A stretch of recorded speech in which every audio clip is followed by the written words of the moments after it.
Hello, everybody, and welcome into my latest live broadcast. It's Friday, the 12th of April, 2024.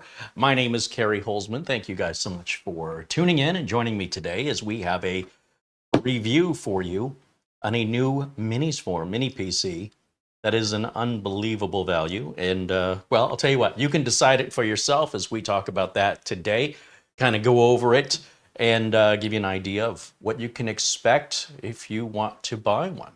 Hello and thank you to all the members joining us and all our regulars, our friends in green and blue and white there in the chat room. Thank you for hanging out with me today. Hope you're having a great Friday so far. And into the chat room here very quickly, a thank you to our supporters, Mortant, as well as Dwayne Blackwelder, Luke Greenia, renewing their membership. Dwayne said he looks like he's going to be able to make today's live stream. Right on. We're glad to have you here, Dwayne. Luke Greenia, been a member now for 23 months. Wow. Has membership been on for almost 2 years? Holy cow. He says, hello, everyone from Vermont. Hey, Luke, thank you for continuing your support here. 3D Everything, also a member for 23 months, says hello. And Alan Lindas with a $17.77 contribution. Said, I've missed a few podcasts, so I will double my fee. Craig Casabona with a very generous $20 super chat contribution. Ben Lard joins us from Scotland and contributes £2. And Chris Johnson, another member, renewing now for their 23rd month. That is so awesome. Guys, this channel would be a fraction of itself currently without your support. So I can't thank those of you who are members enough for making this channel continue to be able to produce as much content as I want to make. Speaking of which, Mark Gaines, also a member for 23 months. Mark joins us from Northern Ireland. He says, hello, Carey, Marlena, DG, and everyone in the chat. Welcome in, and thank you again.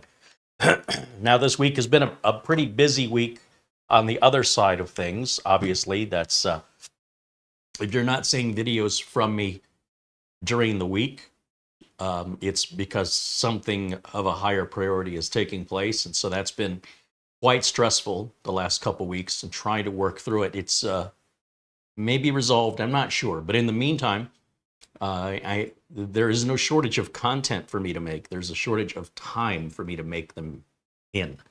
So hopefully I can get to making more frequent videos next week or very soon as I can. I've got a lot of catching up to do. And thank you again for making it possible. Nick Caffrey with a €5 contribution says, I'm happy to be here. Hello to Carey, Mara, and chat. Welcome in, Nick. Thank you. And Barry Klein renews membership, also 23 months. He says, today is my anniversary as well. That is so awesome. So many of you that are members for 23 months. I'm sure we didn't have membership 24 months ago. So you guys must be part of the original gang that supported me right on day one. And I can't thank you enough for that, because this channel would be a fraction of what it is today. It'd still be around. It just wouldn't be as active as it is without your support. So we're here for you. We're for the community and by the community. And for those of you watching the content for the first time, it's because of these folks and everybody in blue and green in our chat room that make this all possible. Also, our friends at Minisforum, who've sent us a number of PCs over the years to review. They don't have any formal contract with us. It's basically a gentleman's agreement. They send the unit at no cost, and I review it in an honest way, and that's it. That's the deal. And a lot of companies don't want to do that. A lot of companies, they want a commercial, and they want to be assured that you're going to be selling their product. Otherwise, why would they bother? So you're dealing with a company that really believes in their product when they have the confidence to say, yeah, we'll send it to you, you review it, say whatever you want. That tells you a lot about what the company feels about their own product. I think that right there is an admirable and noble quality that says a lot more than any commercial or advertising could ever say that meant anything. So today we're looking at the Minisforum NAB9. Now, if we look at the website for this product here, let me go over to the Minisforum website, and we have a link to this in the video notes below the video.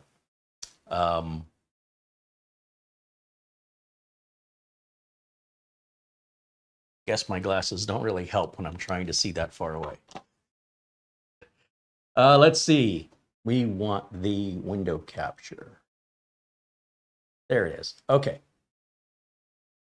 So you'll see this page covers 3 different models, the NAB7, NAB6, and NAB9. And the difference between them is how they're going to be spec'd out with which CPU they've got, right? So looking here as an i9-12900K, this is the NAB9. If we click over here, you'll see the i7-12650H, which is the NAB6. On the outside, they look pretty similar, but it's the inside that makes all the difference.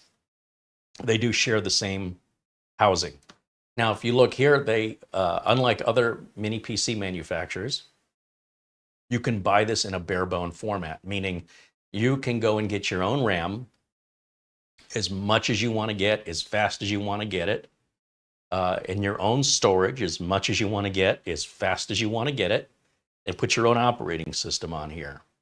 So you don't have to buy this with some factory default RAM and storage that, for some of you, isn't good enough for you, which is just wasting your money if you're just going to turn around and take that stuff right out. For most people, they'll be very happy with just a regular configuration of 32 gigs of RAM and a 512 gig or 1 terabyte SSD. And of course, the price will change up here accordingly based on how you configure it.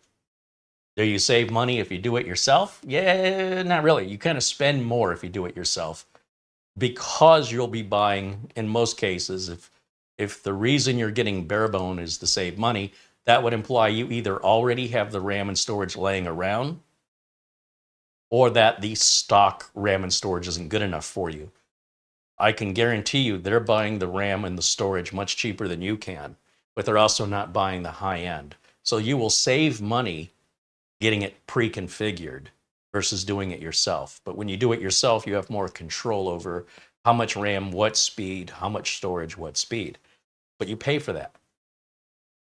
Now, if we scroll down and look at the specifications, you'll see there's the NAB9 specs here, the NAB7, the NAB6, and the FAQ. I think a lot of people miss these tabs. They don't really stand out to me. So I just want to point out that they're there so you're looking at the right product. Now, you'll see they advertise this as a Core i9-12900HK processor. That's 14 cores and 20 threads. That's insane. It's got the built-in Intel graphics built into the GPU, built into the CPU. We have an integrated GPU.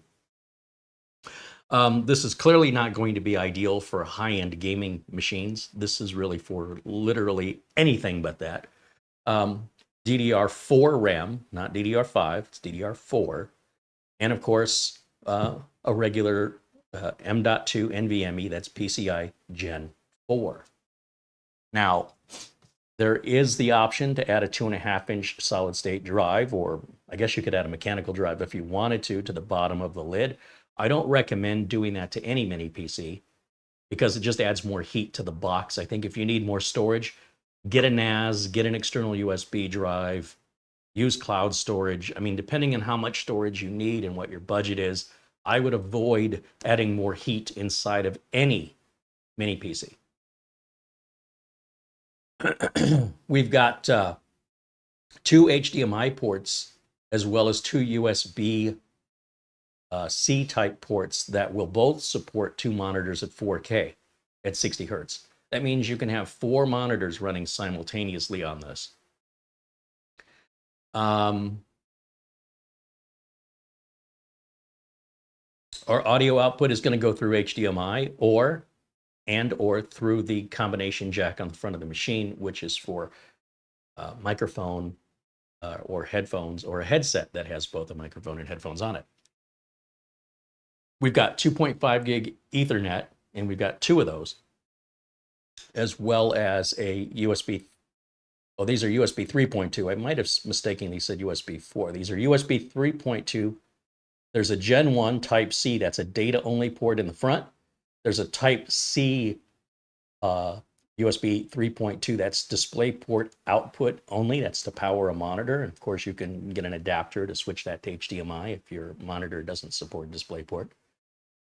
And then there's a Type C port that has DisplayPort and data and power delivery output, meaning if you had a low power monitor, you could power a portable monitor through this PC using just one cable to provide both the display and the power.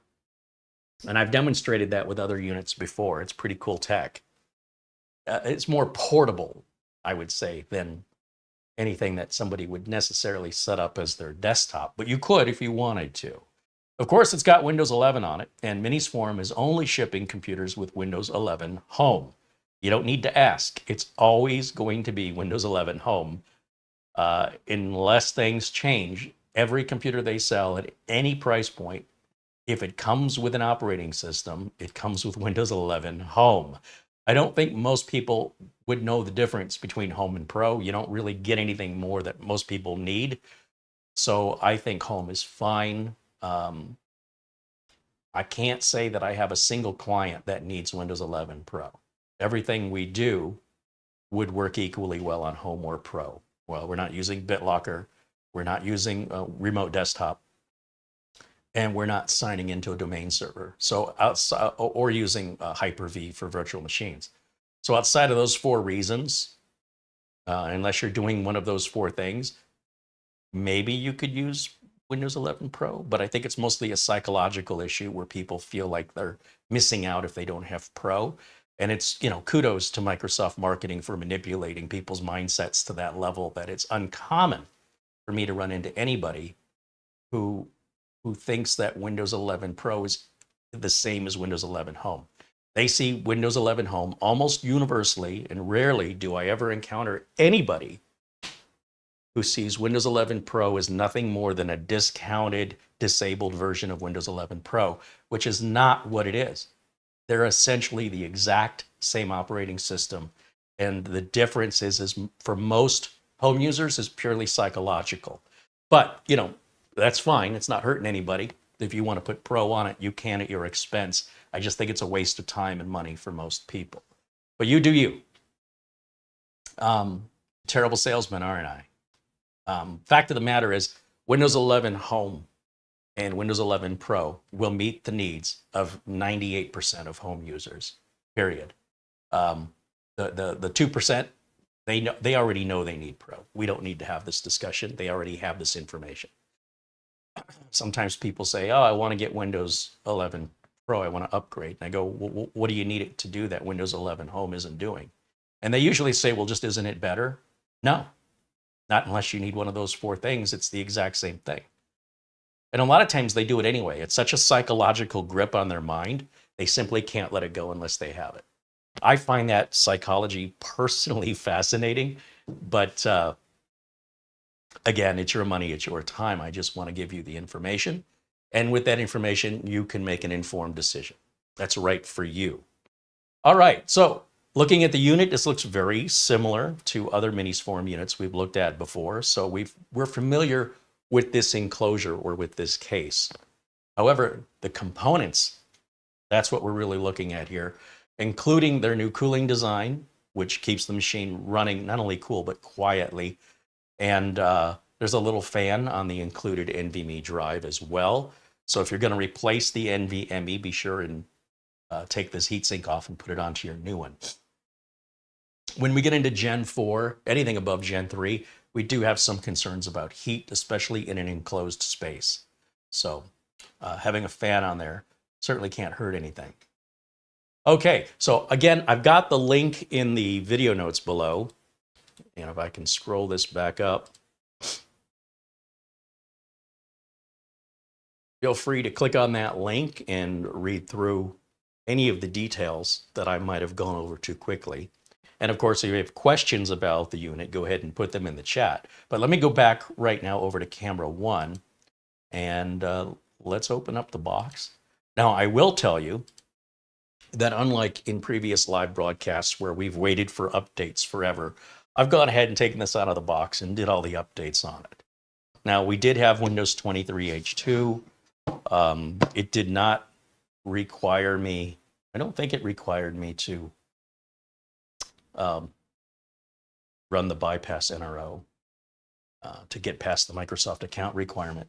As I recall, that was already done, but it's otherwise, it's a nice, clean, bloat-free version of Windows 11 Home, just the same as you would install. And feel free to reinstall it if you don't trust manufacturers' installs. No harm in that either. You can essentially do that for free, downloading your Windows 11 image from Microsoft.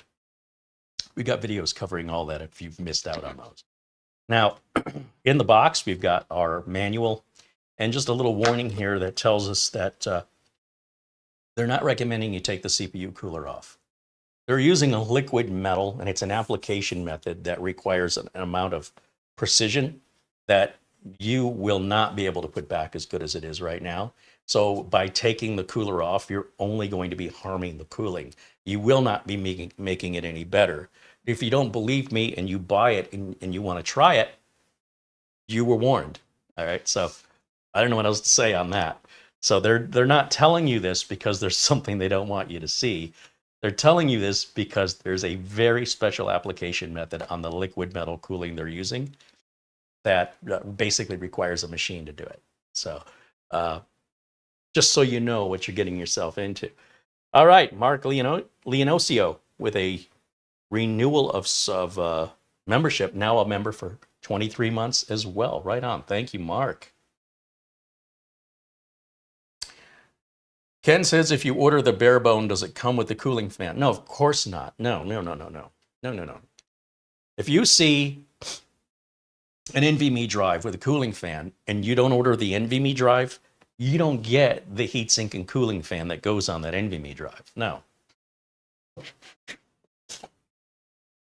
You can buy one.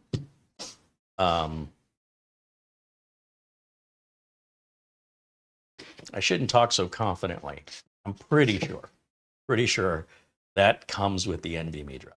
A fair question, but I would just make the assumption that it's like saying if I buy the car, I don't know. I can't even think of a good analogy for this. It's something that comes with the NVMe drive, generally speaking. So if you don't get the NVMe drive, you don't get what comes with it, like the operating system. All right, so let's open up the box and let's see. In the box, we've got a power adapter, which is pretty small, actually. We've got an HDMI cable. We've got a small SATA adapter. If you wanted to install a 2.5-inch drive, you would need to use this to cable it. We've got a VESA bracket mount if you wanted to mount this computer on the back of your monitor and hide it. So it would make getting to any of the ports difficult. We have screws here that are for a 2.5-inch drive install.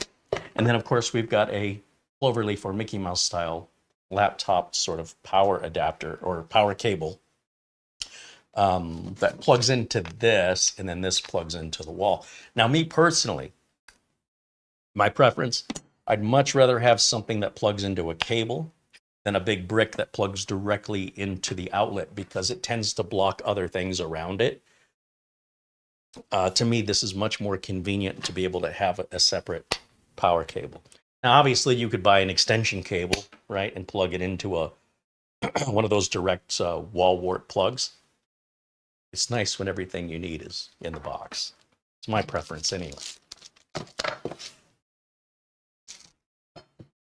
Okay, so in the box, what's great about these? This particular design, if you recall, we've looked at others similar from Minisforum. No tools are required to open it up. On the top of the unit, you'll see there's a little diagram with fingers pointing down. And what they're telling you is if you put your fingers there and you push, you can get right in there. Now, this may not be ideal if you have children, curious children, young children poking around. But for those of us that are in a situation where we can make sure that that's not a problem, that is very handy. You'll see our RAM modules in there from ADATA. You'll see our Wi-Fi card.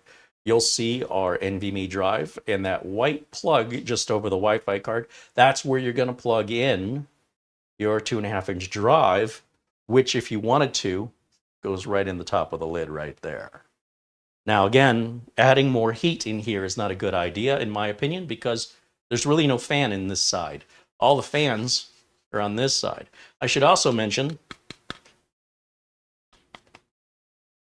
well, we have a plastic top and a plastic bottom. I believe this is an aluminum body with the Kensington lock right there. So if you're afraid of somebody stealing it, like in an office or in a public place, you can lock it down to prevent it from walking, you know, growing legs and walking away. You'll see we've got our two Type A USB ports here. These are two, doesn't give us the number. Sometimes you'll see a number up here, 5 or 10. Right now, I'm not sure what speed those are. Those will be USB 3, not sure what version. We'll have to look that up. Then we've got our HDMI and USB Type-C with a little picture of a monitor that tells you that's going to support display out. Our two 2.5 gig Ethernet ports, our HDMI port over here, and yet another USB-C. This one tells you power delivery. There's a picture of a monitor. This is a full USB port. And then we use a barrel style power plug right there. Nothing on the sides, just ventilation, as you can see across the bottom. And then on the front, as described, we've got a BIOS reset tool here, a power button. There's our audio output, two more USB Type A's. This is our, I believe, data only USB-C. So that would be like for flash drive or something like that.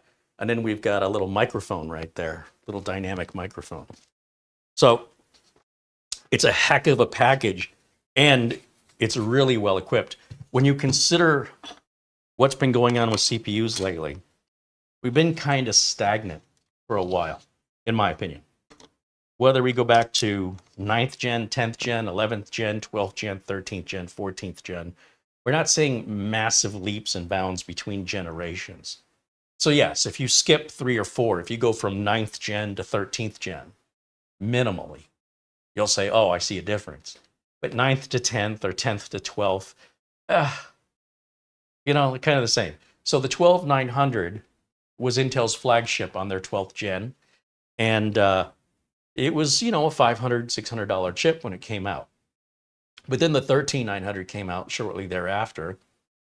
And then that means that the high-end chip is no longer the high-end chip. The 12900, which was formerly King of the Hill, is now one step down.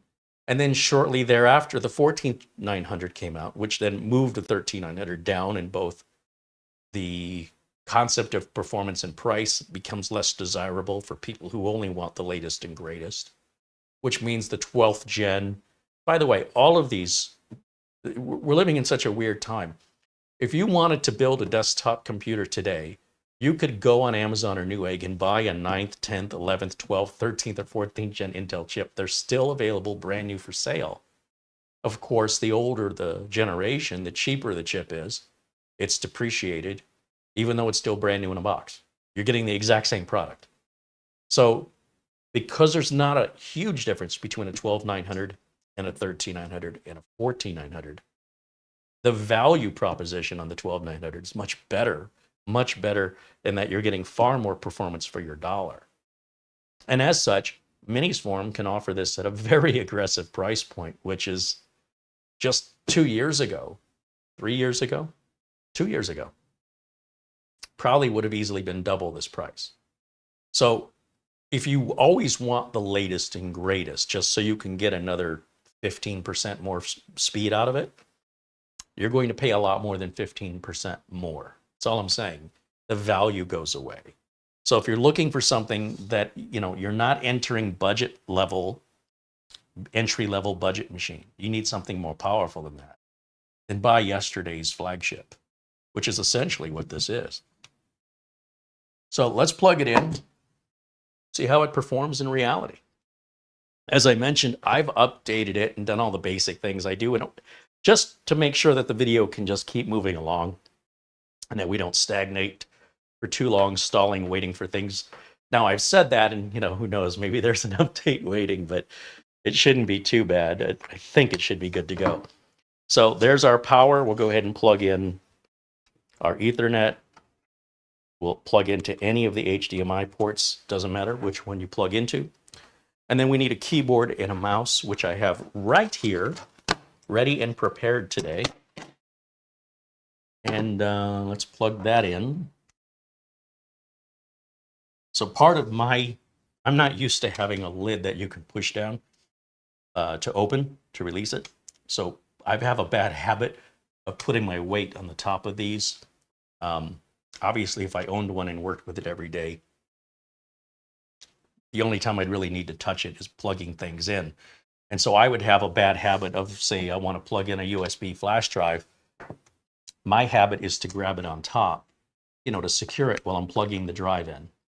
And by doing that, when I push down, the lid pops up. But, that just means I need to be more aware of that feature on this machine.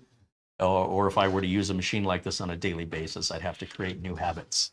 Right? So be aware of that.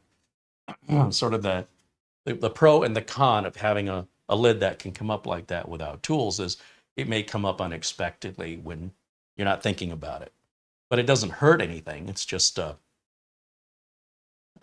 it surprises me every time. I don't expect it. So let's go over to our HDMI input here. And let me put myself in a corner. See if I can do this. Might be a little rusty here. And then let's go ahead and turn it on. And let's see what our actual boot time is on this. As we are live and unscripted, this is all filmed in one take. Everything you see happens in actual real time. So remember that when this is plugged in and we shut it off, there's always a little bit of power running through it. So it'll probably boot up faster when it's in a normal position of daily use. However, when you take it out of the box and it's been unplugged for power for a while, it might take just a couple seconds longer to boot. It might not. It just kind of depends on how long it's been off. But there we go. We're already booted up. And as you can see, I've added a bunch of things to the desktop that are very common things I add to the desktop. If you've ever seen me reviewing PCs before, it's all the same freeware portable software that I use for basic measurements. Now, when we talk about the NVMe drive that's included being a Gen 4, bear in mind that this is going to be a budget Gen 4 drive. This is not going to be a high-end drive, or they would have to charge you more for the machine. And that might be something you'd want, but not something the general public. The general public wants as much as they can get for as little as possible. And so it's always a challenge for a manufacturer to find the balancing act there. So here you'll see we're much faster than Gen 3. We've got 4,800 megabytes per second on our reads, 3,890, so 3,900 on our writes. It's respectable. It keeps the heat down, and it's nothing to shake a stick at. You're not going to see a whole lot of difference between 4,000 megabytes a second and 40,000 megabytes per second on your storage, because most of you aren't really moving that much data. And if you are, you're not doing it very often, and you're going to be bottlenecked by your internet speed regardless. So at some point you reach a point of diminishing returns where you're just chasing after benchmark numbers that in reality make a very insignificant difference in the operation and boot time and performance of the machine. It's all mostly a psychological game. Some people do need to have the extra milliseconds. Some people, but most people would never notice it. So those people who need that, they obviously pay a lot more money. So you have to have reasonable expectations about what you're getting. And instead of looking at at 4,900 megabytes per second, I know I can buy a Gen 4 drive that runs 7,300 megabytes per second. Yeah, and it's going to cost you a third of the price of the whole computer, right? So if you want that, you can do that. You can spend that extra money for that excess. But then if you actually had a stopwatch or you had somebody who didn't know computers just time you, because I think most people they're too connected, they're too close to see it. Just have a friend or a family member who has nothing to do with computers. Time how long it takes the computer to open, how long it takes for you to check your email or get online, how long it takes for you to do whatever it is you use your computer for, with the faster drive and with a slower drive. Do everything else the same. And I think the person you ask to measure that's going to say, I don't know what the heck you're talking about. They're both the same. So we see what we want to see, I suppose. And if we want to pay for that, optionally, you can. But I'll tell you what, this is a great value for everything you're getting. And this was a flagship processor just 2 years ago. Has it even been 2 years? So the processors haven't really done much in the last 2 years as far as evolving and getting better. Now, the next generation of processors, which we use chiplets instead of these big monolithic processors, that's going to be a significant difference. Will it be better or worse? I don't know. We'll see. But the 14th gen is just a 13th gen, which is really just a 12th, which is really, they're all just kind of built on the same platform. So the 12th, 13th, and 14th are all basically the same process node that's just been spit shined from one generation to the next. That's not really introducing any new evolution there other than just refining what they already have or polishing it. And people eat that up. People love it. They go, oh, this is the same thing as last year, only now it's shinier. All right, so I'll pay $200 more for it. Be a smarter consumer. Buy last year's model or the model from 2 years ago that's brand new, not used, and save a lot of money. You get a lot more bang for your buck, in my opinion. Something to think about.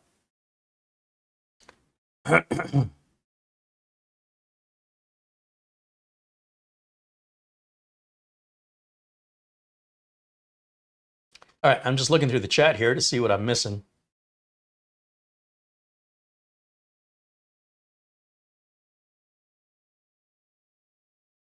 Gregory Howard contributes $20 in Super Chat. He says, my brother passed away at age 72 a few days ago. Oh, I'm so sorry. I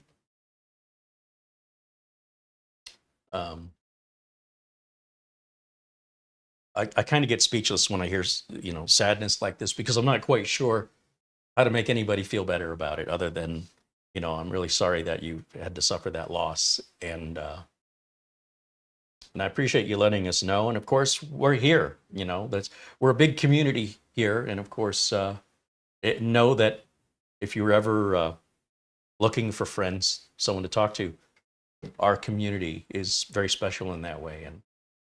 And we hope you're doing okay. And thank you for your contribution, by the way.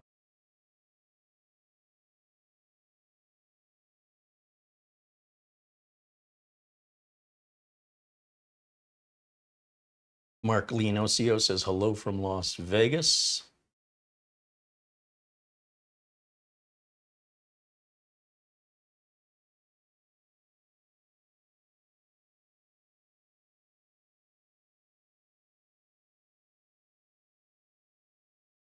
Okay. Now, I don't know how well you can tell, but this thing is dead silent. I don't hear a fan in any respect. Now, of course, if we start really pushing this machine hard, I expect the fan will become audible, but at no point does it ever get, in my opinion, it never gets loud, like distracting where I have to leave the room to talk on the phone or something like that. But you'll definitely know it's on, right? When you're really making it work, something that's really resource intensive. I'm trying to see what we can do here what do we have we can run? But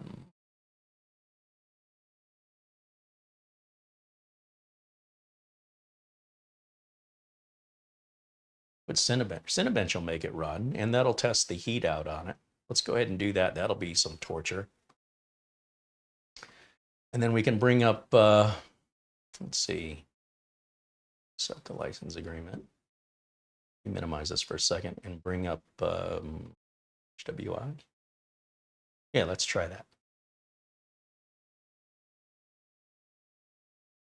Just the sensors is all I need.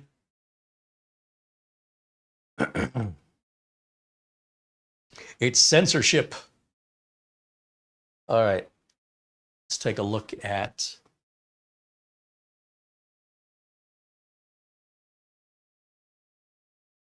our CPU temperatures here, which should be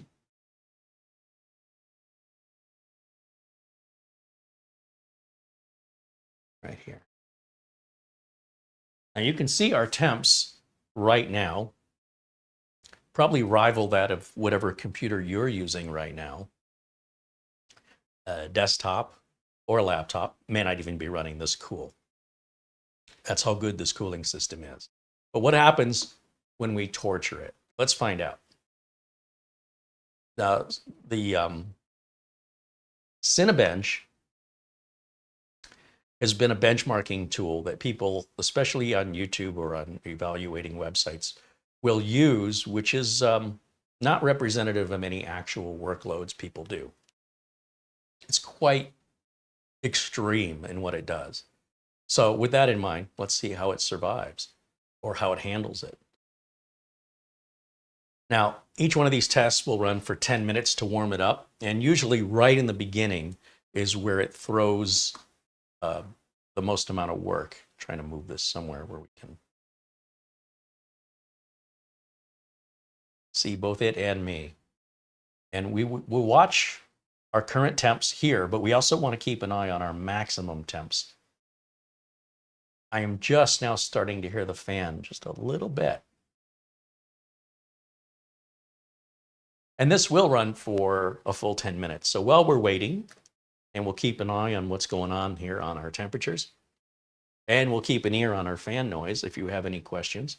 I'll do my best to provide an answer for you, even if I'm assuming or guessing, just like with the fan on the NVMe drive. I'm pretty sure you're not going to get that unless you order it with the drive. However, questions like that you can also direct directly to Minisforum if you want a definitive answer. I haven't ordered one bare bones that ever came with a fan. All right, let's see.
I'm just looking to see if I've missed any questions. I'm scrolling up while I was talking.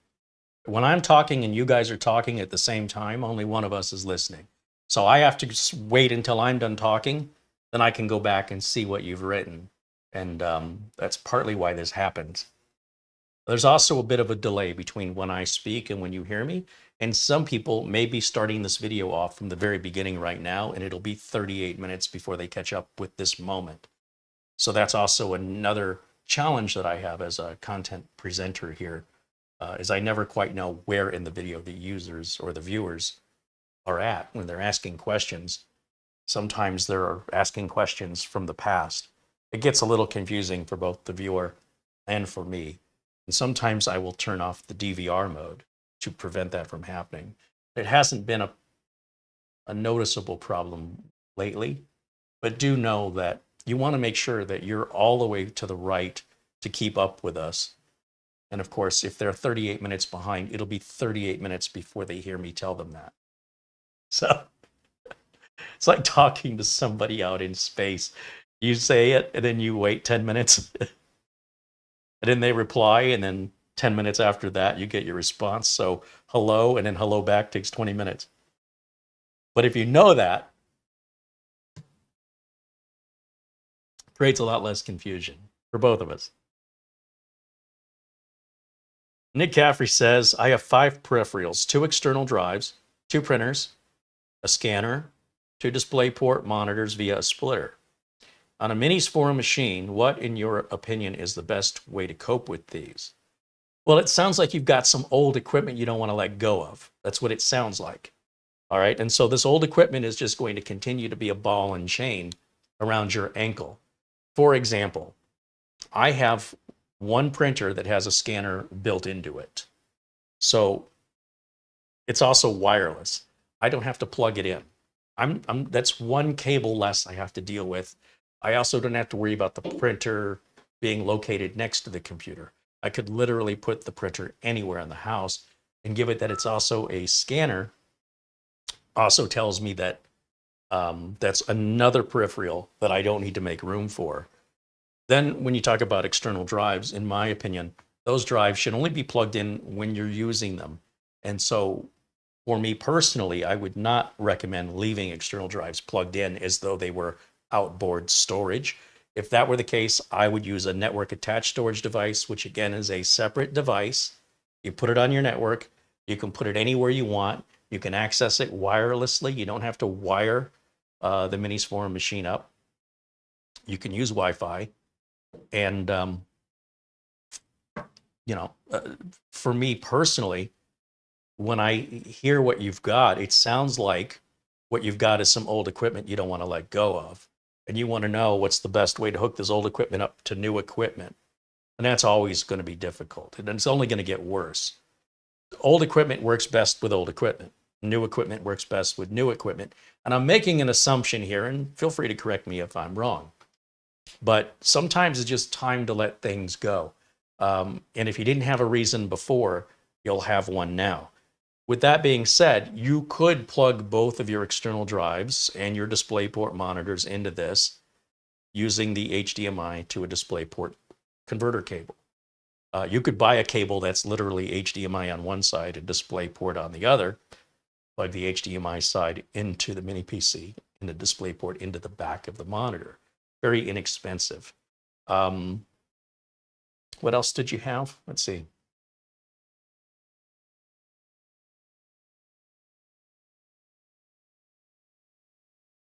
Two external drives, two printers. So I don't know how the printers and scanner connect up, but you could buy, if you don't already have, a USB hub, a powered USB hub. But here's the thing, you haven't told me how you've hooked these up now.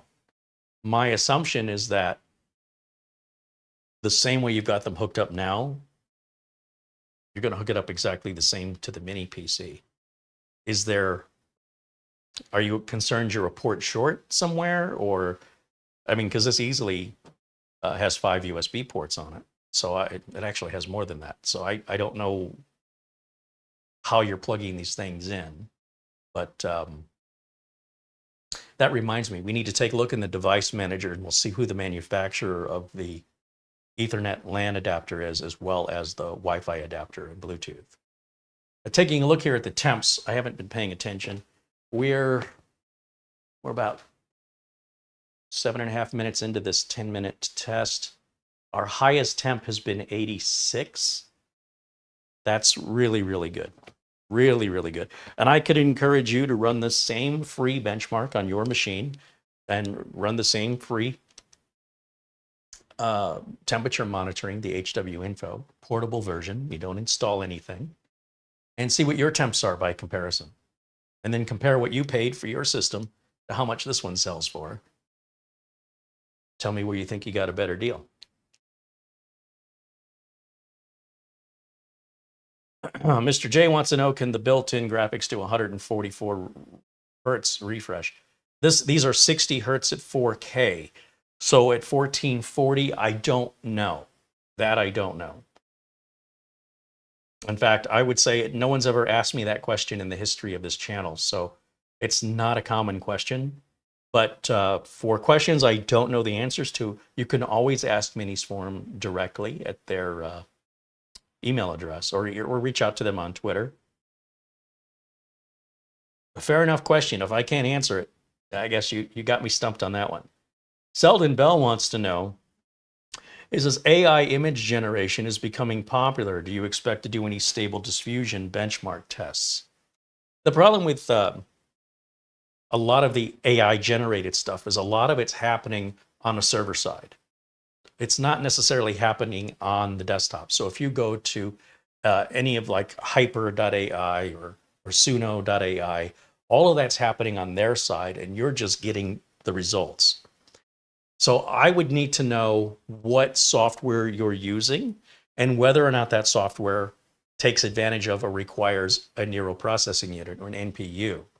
Because most processors in the market right now have no NPUs, I don't know how beneficial it's going to be to do those benchmarks. However, the industry is always changing and evolving, and we change and evolve with it. But it's impossible, and in my opinion, completely fruitless to try and second guess or to stay ahead of it. You just need to keep up.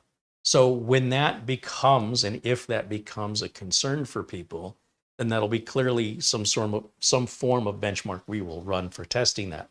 However, when we're dealing once again with processors that don't contain neural processing units, I don't foresee any advantage to running any AI benchmarking on them. Also, AI benchmarking at this point, as I mentioned, is being primarily run on the server side of things, not on the workstation. That's likely going to change. And there are some AI software packages out there that run on the workstation, but that's not what's being used mostly right now. That being said, it'll be a wait and see game, and we'll respond accordingly.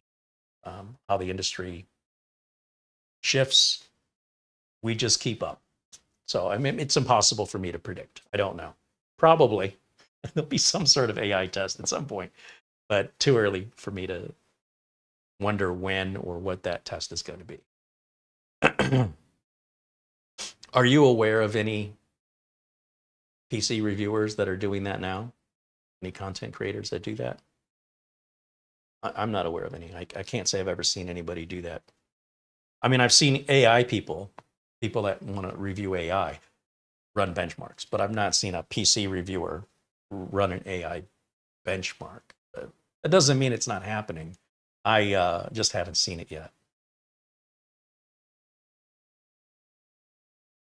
Nick Caffrey says, you're right, but a black and white laser, inkjet, and dedicated scanner. One external drive is connected only once a month, and the others are just to keep a copy. Yeah, so I don't see why you'd have any problem. You should be able to plug everything in exactly the same way as you've got it now. Unless I'm missing something, is there a shortage of ports that you're concerned about? He says it has less ports than a Steel Legend I/O.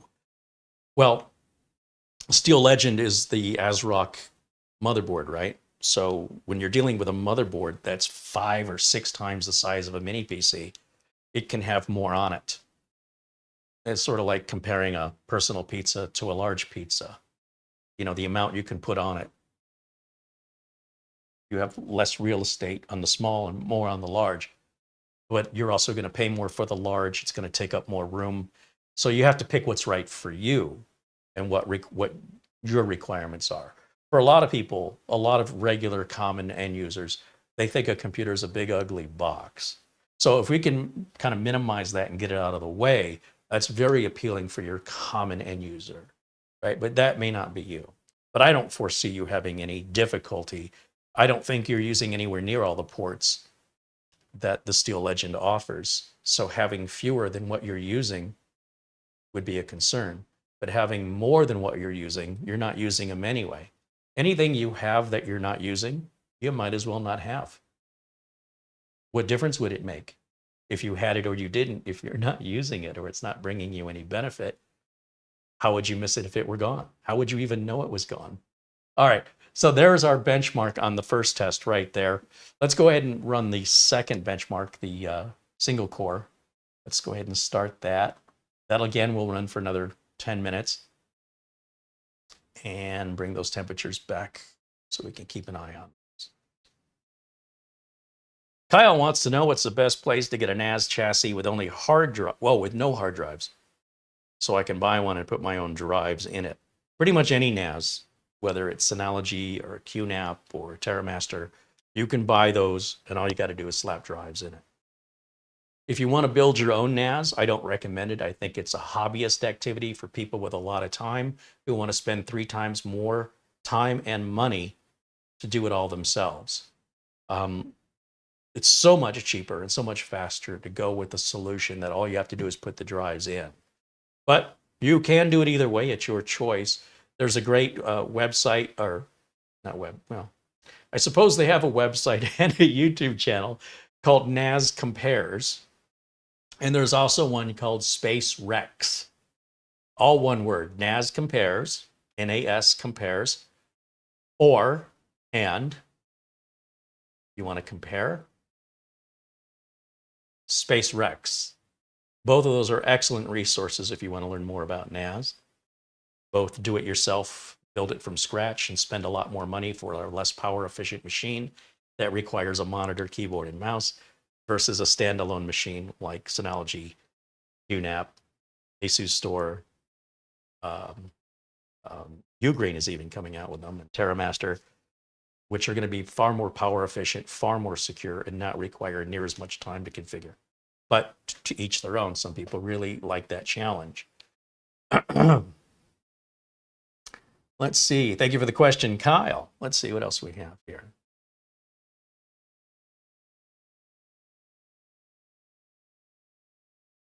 Dwayne says it looks like the CPU is throttling.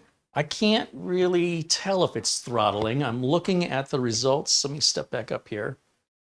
And I see a maximum of almost 4,100 megahertz, which is insanity.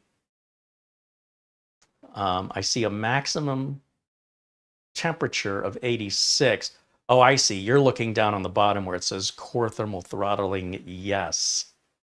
I don't know that that's telling us that it's happened or that's telling us that it's enabled.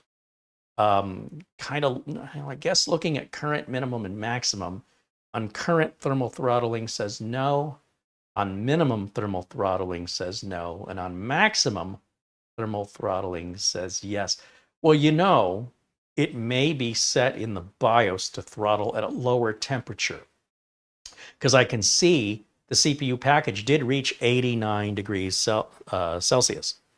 So personally, I would feel better knowing that it throttled versus waiting if it got up to 100. I would much prefer it never got to 100, me personally. There's some talk about Intel 12th and 13th desktop CPUs causing games to crash after a few months. And NVIDIA says, hey, it's not us, that's Intel. And I don't think it's Intel. I think it's the motherboard manufacturers overvolting those chips straight out of the box without you really being aware of it. And I do have an upcoming video to expose this and show you how you can tell if it's happening to you. Same thing happens with AMDs, but I can't cover them both at the same time. It's too much information. And the complaints right now are that we might be seeing a quicker degradation of the CPU on the Intel side than we're seeing on the AMD side. I'm assuming. But either way, you should know how many watts are being sent to your CPU. In some cases, it's 2 to 3 times the manufacturer's recommended wattage. And the motherboard makers universally are cranking that up without your knowledge or permission. So I'm going to show you how you can tell and how you can put it back to Intel specs. People say, well, you lose performance. Yeah, but you gain reliability. You lower your temps. You lower the amount of the cost of the electricity and the heat that it generates. You quiet it down and it'll last longer. So when somebody buys a high performance sports car, if they're going to drive it, they're probably going to need a lot of maintenance on it. Nobody's buying a Ferrari because of how reliable it is or that it's going to last for a really long time. The only ways Ferraris last a long time is if you pour a lot of money into them or you put them away and don't drive them. So it's kind of like that when we go into this higher end of seeking out higher performance by essentially causing long-term damage through putting too much power through the chip in order to get a little tiny bit back. You lose all your power efficiency. It doesn't make any sense to me. But the motherboard manufacturers are doing it universally, automatically, and they're not making it clear or easy for the consumer to make an informed decision and make that change if they choose to, requiring me to have to make a video to show you separately how to do that on MSI versus Asus versus ASRock versus Gigabit. They all do it differently, but yet they all do the same thing. They find themselves in a position that If they don't do it, they'll be perceived as not being as good as the competitors. Look how much faster my Intel chip runs on the Asus board, because the Asus board is throwing 400 watts into a 253 watt rated chip. Okay. So I guess that makes the motherboard better? Well, this is the intelligence of the community we're dealing with. This is the mentality. So it's, do we educate them or do you just go with it? And quite frankly, if your goal is to educate them, you're going to go out of business before they're educated. So if you want to keep up with your competitors, you have to do what they're doing, even if you don't agree that it's right. That's the unfortunate reality. If you say, hey, we're sticking to our guns, we are not sending more voltage to the chip without the user's consent, and since most users won't know to do that, to enable it, your competitors will be enabling it by default and not telling the end user. And so the end users that have problems will likely be the ones that are being overvolted without their knowledge.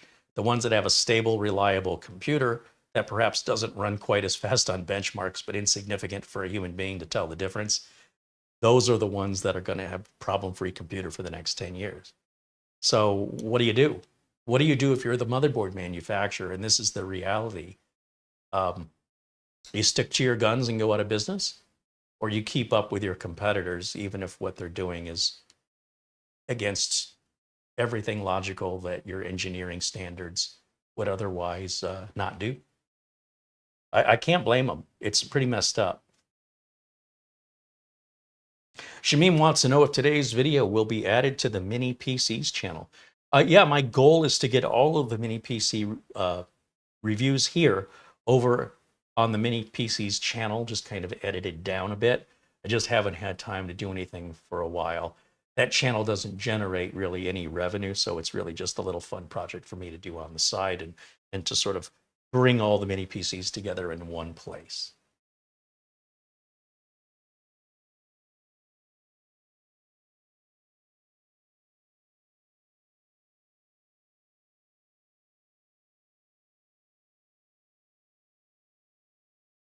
Selden Bell says Tom's Hardware has published some stable diffusion results. Yeah, but I'm curious if there's any content creators like here on YouTube that are running any of that testing. I'd be curious to see how they're running it and what they're measuring. That's all new to me. Like I said, all of the AI I use is all processed on the other side.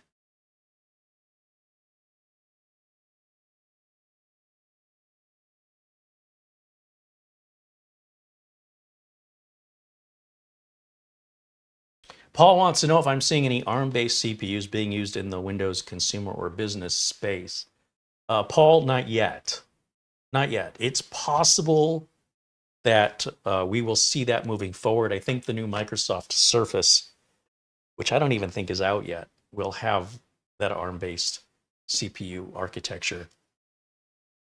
And that I think is going to be one of the early ones. I don't know of anything ARM-based that's currently out and available yet. And if it is out, I haven't seen it, nor have I heard of anything. So we'll see. I don't know what else to say. We just have to wait and see. As many people shift away from, especially when we talk about consumers, they shift away from a traditional box and move over to their cell phone or their tablets, because a lot of consumers don't need the hassle and the space that a PC takes up. They've already got their phone. And if their phone can already do everything, as long as they're okay with the screen and they take it with them wherever they go, which is way more convenient than taking a tablet, a laptop, or certainly a desktop. You've got your phone with you anyway. And so the computer becomes redundant to a lot of consumers. But in business, the computer is critical to actually getting any work done. It's a lot of typing and reading that has to get done. You need a bigger screen. You've got an employee that'll be sitting at a desk, whether they're working locally or remotely. Working remotely on a phone would be, for most jobs, quite difficult. So, the ability to plug in speakers or to put a headset on to, if you have, say you're working remotely and you need to be able to answer the office phone, how would you do that on a cell phone? I suppose you could do that with a bunch of adapters and wires, but at that point, you might as well have a desktop PC. It's really hard to know the shifting, chaotic behaviors of the consumers. Business is pretty easy to determine. Business is going to stick with what is the most reliable, the most available, and the cheapest. Not necessarily in that order. So if the ARM-based processors are not really going to have any negative impact, but they're going to be cheaper and widely available, we're going to see an influx of them. On the other hand, if they're hard to get, or there are some applications or hardware that doesn't work with them, if that's the case, doesn't meet the business's need because of it, it's probably not going to be much of an influx. On the other hand, if it's essentially to the business 6 of one and half dozen of the other, they're going to go with the one that's the cheapest if everything else is equal, right? If everything else with regards to reliability, performance, and all we're talking about now is primarily price and whether or not it's available, business needs are sort of what can you get me today? That's usually, a priority. Get it done today, but also get it done today under a certain price. Like there's usually a budget. And so sometimes something has to give. Sometimes in business, you have to say, I can't get it to you today at that price. I can get it to you today for this price, or I can get it to you next month at that price. And usually because businesses need to spend money to make money, the more they hold off, the more money they're losing. So a lot of times time will take precedent over money. Let's get it, whatever we can get today, right now. The sense of urgency is there because until they have that piece of equipment, they won't add any more productivity. So with a consumer, it's a very different mindset.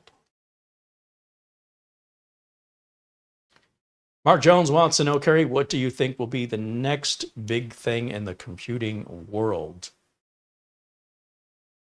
Well, I don't know what next is, but I know in the future, quantum computing is going to be a big thing. Upcoming AI is incredibly exciting. I think that people don't really comprehend how much better AI is going to make your life. They have AI therapists that you can talk to instead of waiting for an appointment to talk to a psychologist or a psychiatrist. Perhaps you can talk to an AI bot right now that essentially gives you all the same information, maybe more accurately and more thoroughly than any human being could, available at your phone without you getting up, making an appointment, or having to go anywhere. The AI music generation, that Suno AI, is frighteningly good, frighteningly good.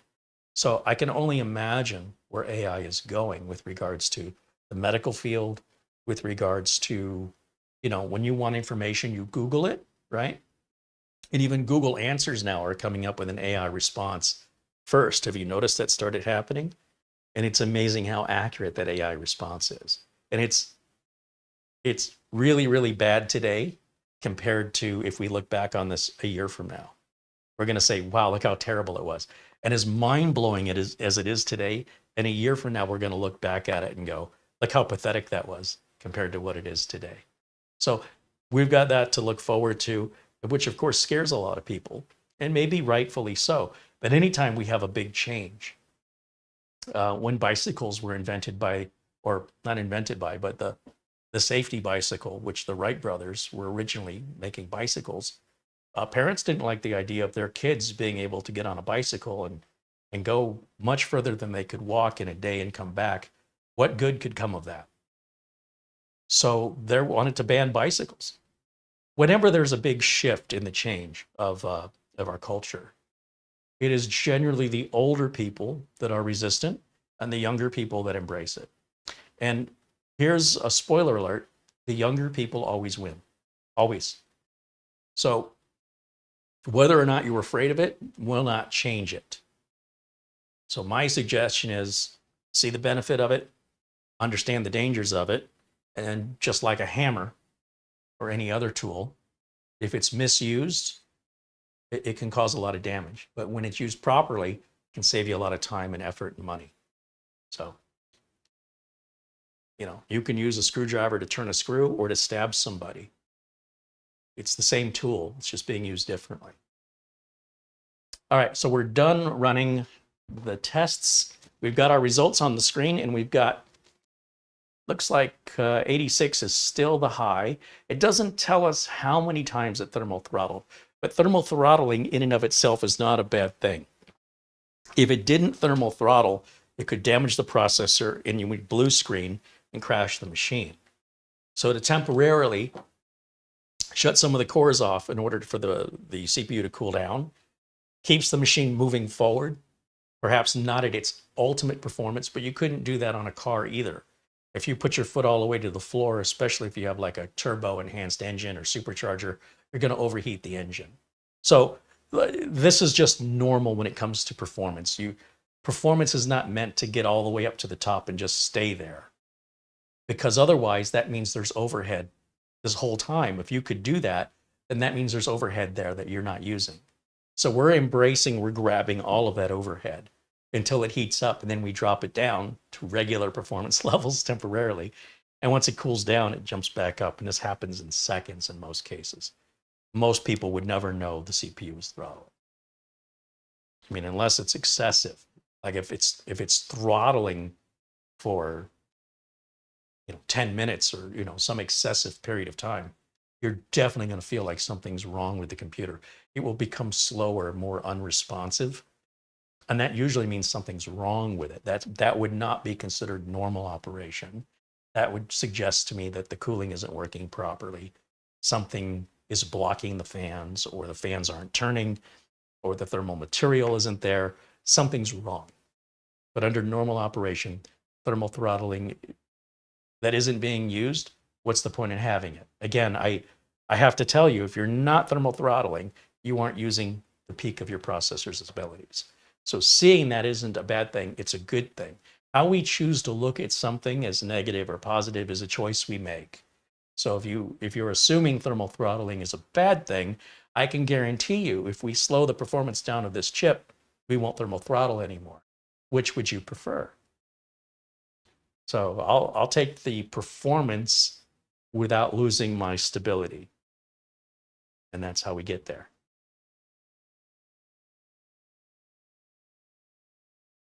NetFreak mentions the MSI Tomahawk. So I did mention this in a tweet last week, 2 weeks ago. If you're not following me on Twitter, you're probably just repeating information I've already tweeted out and not knowing. But we have one of those MSI boards here. It was available for sale on Woot that said it was refurbished, and I bought one. And then after it arrived in the mail, the article came out about how their heat sinks or something were cracking and they were being recalled. So maybe that's why they were on sale as refurbished units. I don't know, but we'll take a look at it because it was a good price. And again, I didn't know why it was refurbished or renewed, but likely that's probably why. And it was a great, great deal. But yeah, if you follow me on Twitter, you'll get this information pretty much the day it comes out instead of, 2 weeks later. All right. Let's see. Mitch Morrison joins us. Hey, there he is. Welcome in, Mitch. Selden's provided a video benchmark Tom's Hardware made. So I'm not aware of Tom's Hardware making YouTube videos, but if there are any content creators that do PC reviews, because I'm not aware that Tom's Hardware even had videos, but any of the big content creators, you know who I'm talking about. If they have any content where they're doing this kind of benchmarking, I'd like to see it, and I appreciate that link, but that's not a channel I watched. I didn't even know they had a channel. So, others like me that do what I do, but perhaps much bigger channels, I'd love to see if they're running those tests and what they're measuring.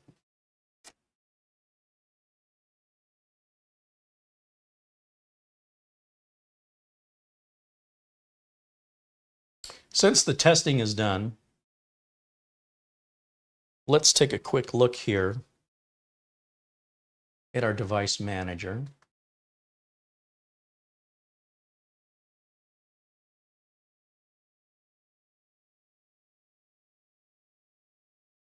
And under network adapters, we can see we've got the Intel i226V on both 2.5 gig LAN ports, and a MediaTek Wi-Fi 6E Wi-Fi LAN card, which is also Bluetooth. Of course, we're fully Windows 11 compatible here. We do have our TPM security device, which is required for Windows 11 to run properly without circumventing Microsoft's requirements. Circumventing the Microsoft requirements for Windows 11 is, to me, as a tech, it's like when the barriers come down to prevent your car from driving over the train tracks because a train is coming, and then some moron drives around the barrier to beat the train. That's the way I see anybody circumventing the security requirements on Windows 11 to force install it onto a non-compliant Windows 11 machine. That is not going to last very long. And I think with the upcoming 24H2 update, there's going to be a lot of remorseful people who wish they didn't do that. You'd have been much better off staying on Windows 10. Windows 10 support is still, as far as I know, ends October 14th, 2025. To the best of my knowledge, they will not extend it. There's some discussion as to whether or not a subscription will be available.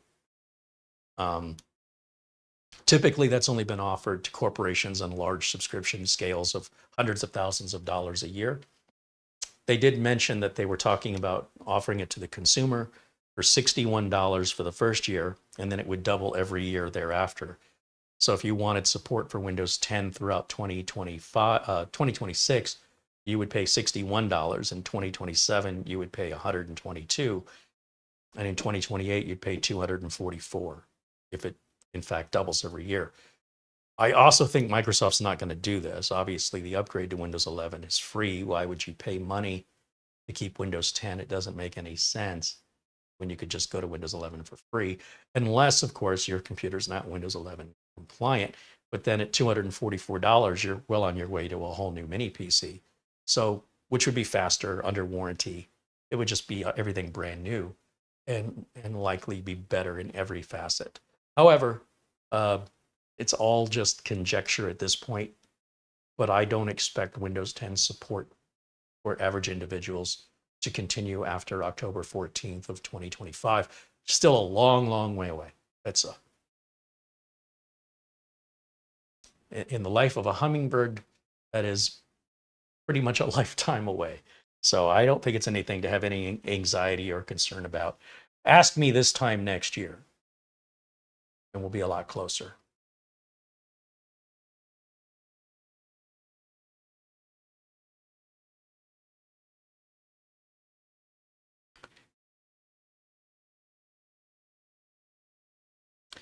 Okay, I think I can, let's go close this down here, close this down here, and you go back full screen on camera 1.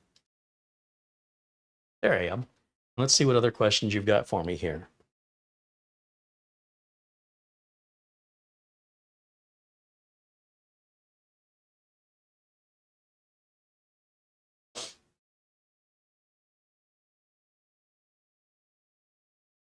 Nick Caffrey wants to know, what do you, with all your years of experience, see as the downside of AI at this stage of its evolution?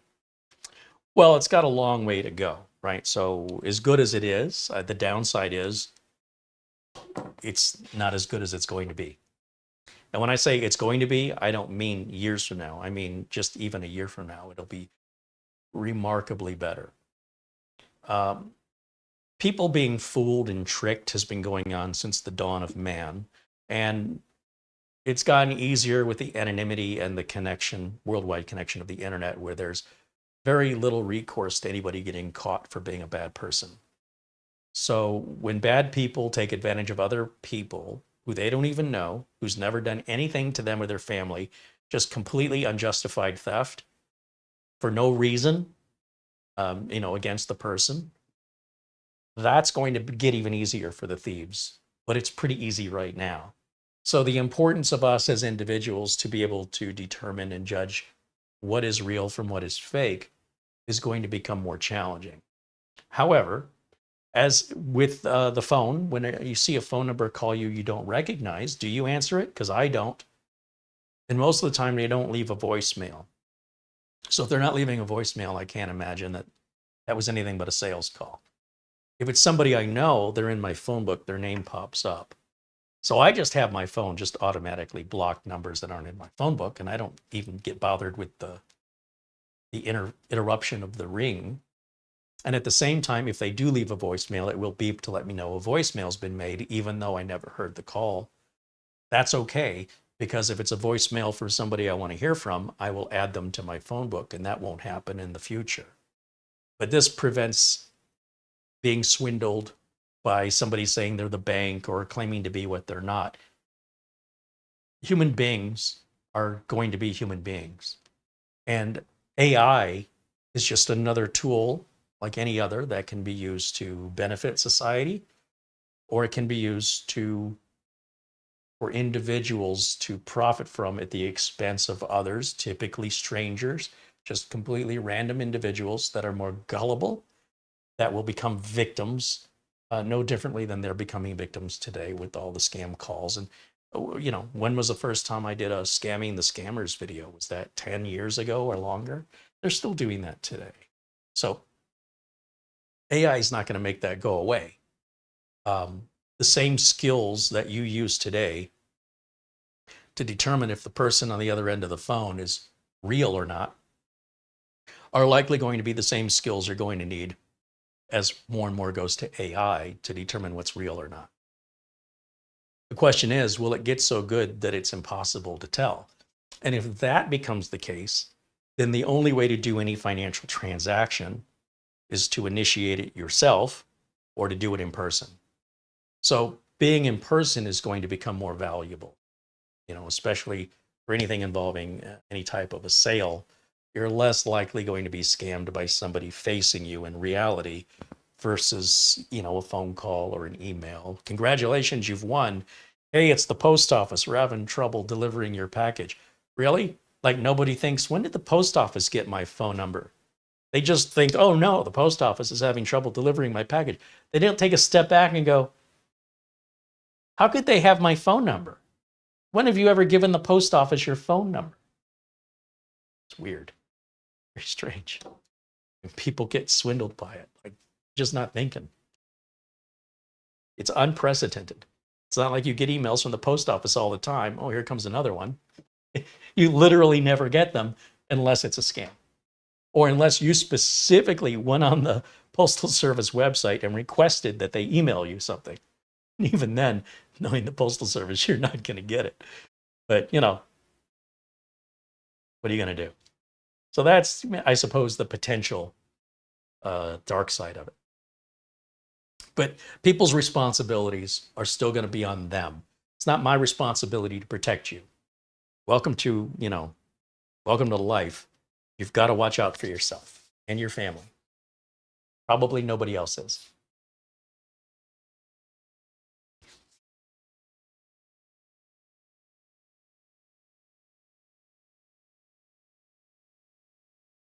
Nick Caffrey wants to know, will this point to a resurgence of the high street shop and the physical bank? You know what? It's very difficult to see the future with any clarity. Your guess is as good as mine. We don't know what the AI is going to look like, how it's going to interact, where the potential confusion might be, how the public will react to it, and how the culture of the public will react to it. Will it be something they embrace, like a smartphone? Or will it be something they shove away, like an Apple Newton or a Microsoft Zune? How can we know what's going to happen? I think we're trying to be prepared. I think that's the idea behind your question. But it's sort of like you're preparing for something that's based solely on your imagination and not on any reality. So is that preparation nothing more than unnecessary anxiety and a waste of time? Since it's like you're trying to know when I spin the ball at the roulette table, when I spin the wheel and send the ball rolling, is that going to come up as red or black? I want to be ready. Tell me now. And that you would say, well, Carey, that's unreasonable. That's gambling. Well, that's what you're doing right now. You're asking me to project something I have no control over, that none of us have any control over, that is completely chaos. And we just don't know. But what we do know is there won't be anything that happens that we can't handle and address. So whatever that happens to be, until it arrives, unless we see it coming, unless it's very clearly heading our way, we can give a heads up. But in most cases, we never see it coming. It just sort of happens naturally, and it may not even be obvious to you that it's happening. Sort of like the evolution of the smartphone. It may not have been obvious once the majority of society started to embrace that and step away from flip phones. It might have been that you were an early adopter, or it might have been that everybody you knew had one but you before you got one. But either way, once the change occurred, we deal with it, and however we seem appropriate, once we have the factual information to base a decision on. But basing a decision on conjecture and imagination, it's like playing a game that you're not likely going to win. So I don't know. If there's a game that's being played and I know that the chances of me winning that game are very low, it's not really a game I want to play. It takes the fun out of it if you can't win. What's the point? I got to believe I can win. All right.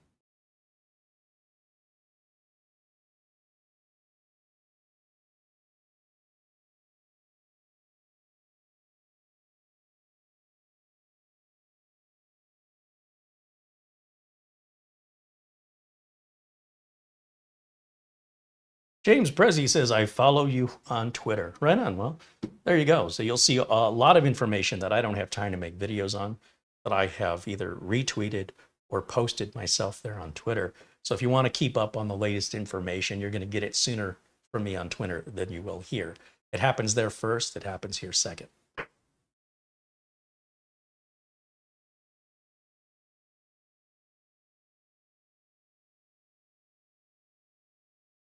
Does anybody have any questions about the Minisforum NAB9 that we have here?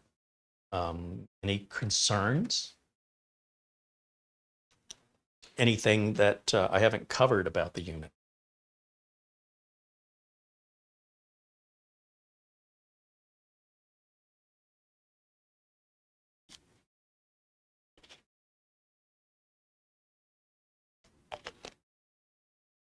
Ian McLeod said, Skynet is here. Well, some people hear opportunity knocking and complain about the noise. So you can choose to see it in a positive way or a negative way. It is a voluntary choice that you make. I suggest choose happiness, because the reality won't change. Because you see reality in a negative way doesn't make it negative. And because you see reality in a positive way doesn't make it positive. But one makes you happy and one makes you sad. And since that's a choice you voluntarily control, it takes the same amount of energy and effort. Why not choose happiness? John Williams says, thanks for sharing this awesome mini. Have a great weekend. Well, thanks for hanging out with us, John. It's just another evolution of the Minisforum lineup. I think it's great that they're reusing or keeping the same case design, because it's something familiar. There's no reason to change that out. It's really what's in the case that matters. And if you've got a good case design, let's keep it. Let's keep using it. That saves us money as consumers, that we're not paying for a whole new tooling of a factory to accommodate a new design when it doesn't offer any benefits other than looks, just aesthetics. So if we've got a functional design that looks fantastic, let's keep using it. I'm right behind Minisforum on that decision for sure. You saw me struggle with a mini PC from a different manufacturer trying to figure out how to open it up. It wasn't clear, and it didn't open up like any other mini PC I'd ever seen. So using something familiar and relatively obvious, stick with it. Yeah, just make sure the internals get updated, that's all. Does it come in gray? As far as I know, it only comes in this silver color. I'm not aware that there's any other color. I've never seen this particular case design from Minisforum, regardless of what the model is that repurpose or reuse this case, past models. They're all silver. It's one color. So I guess you can have it in any color you want as long as the color you want is silver.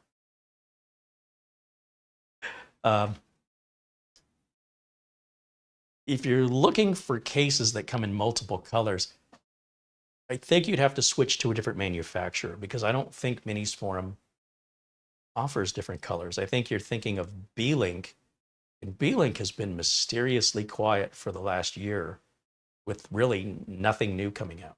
So I don't know what's going on over there, but it's pretty strange. They were coming out and innovating with new stuff regularly,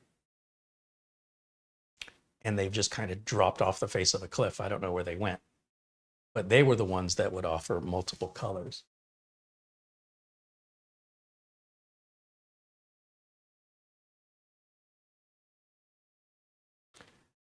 Nick Caffrey says on the NAB9 page, there was an ad for the MSO1, which looks savage. Yeah, we did a review on the MSO1 about 2 or 3 months ago. It's a monster of a machine. And absolutely, it's bigger. It's physically not as tall, but it's 2.5 times the size of this width-wise. And it's an absolute monster, for sure. And if you're interested in it, be sure and go back and watch our video review on that from a few months ago.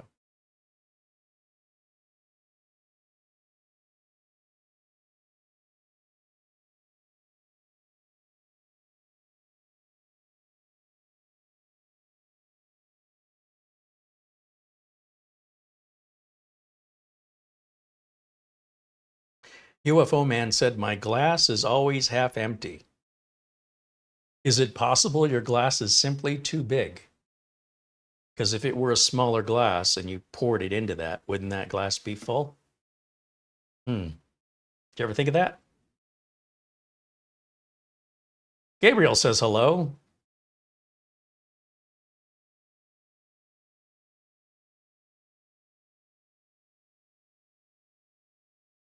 Jeff H says he painted his mini flat black and it looks great.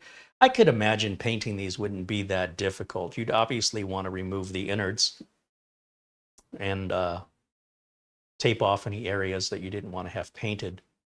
But it's such a small thing. I would imagine prepping it so the paint sticks properly over time would be important. And I have no skills in painting or woodworking. I'm the last guy you'd want to do it. So I'm not aware of that many people, honestly, who approach me with the technical question of what color does it come in. Like usually the questions I'm answering are, can it run this software? How fast is it? How much RAM does it have? How much storage does it have? It's interesting to see the shift that life has become so good, that life has become so easy, that performance becomes secondary to how it looks. And I get that in orange. From my perspective, you know, my first computer was back in the early 1980s. And there was a lot more money than this, and I got a lot less, and it was a lot bigger and a lot slower, and it consumed a lot more power, and it was just a green screen or an amber screen CRT. Came in one size, and I was exceptionally grateful to have it. It never occurred to me, ever, that I should take it and paint it a different color from beige. Like, that was so inconsequential. It's sort of like looking at my tools, wrenches and screwdrivers, and deciding whether or not I want to buy them based on what color they are. When I'm wrenching on a car or I'm working with power tools, I don't care if I've got the DeWalt yellow or the Milwaukee red or the Ryobi green. I care about how much impact the driver has, what the battery life is, how heavy the tool is, how reliable the tool is, how it fits the hand. What's the warranty? How long does the battery last? How long does the battery need to charge? Can I use the battery in multiple devices, or do I have to buy a different battery and charger for every device? So for that reason, I buy Ryobi tools because I can use their ONE+ battery on like 200 different tools. So you don't have to have a variety of chargers and batteries. I don't care what color it is. Like, to me, that's missing the whole point of why I'm buying the tool. I'm not buying it to hang it on the wall as artwork. I'm buying it as a tool to accomplish a job I'm trying to do. If I was mowing lawns, it wouldn't matter to me what color my lawnmower was. It doesn't change how quickly I'm going to get the lawn mowed and how much money I'm going to make. But if it costs more to get it custom painted, I'm not quite sure that's a sound investment in my business. But maybe it could be if you're branding. I don't know. I find it quite an unusual question because I expect technical questions. I expect warranty questions, cost questions. And while I do open the floor to the questions, more and more I'm hearing questions that care more about how it looks than how it performs. And so that's just very opposite of everything that I looked for, right? Because everything keeps getting better and better. And we've reached a point, I guess, where the differences now in generations are so minute that now we have the luxury and the entitlement to care about what color is it. It's very strange to me. I'm just kind of baffled and amused that that would be a concern, especially as small as it is. If it was bigger and it was something more people were going to see, makes more sense. I wouldn't do all this if I didn't have a YouTube channel. There's nobody to see this for. Without the YouTube channel, who would see that? Just me? Somebody who comes over? Who am I doing this for? So some people, it's really important to, and they'll spend a lot more money for this, by the way, a lot more. There's more profit on those LEDs than there are on the components that actually matter. But, it's your money, your priority. Nobody's ever paid me to come out and fix their LEDs. It's never happened. Never got an emergency call. My LEDs are out. I need you over here right now. I don't think it's ever going to happen.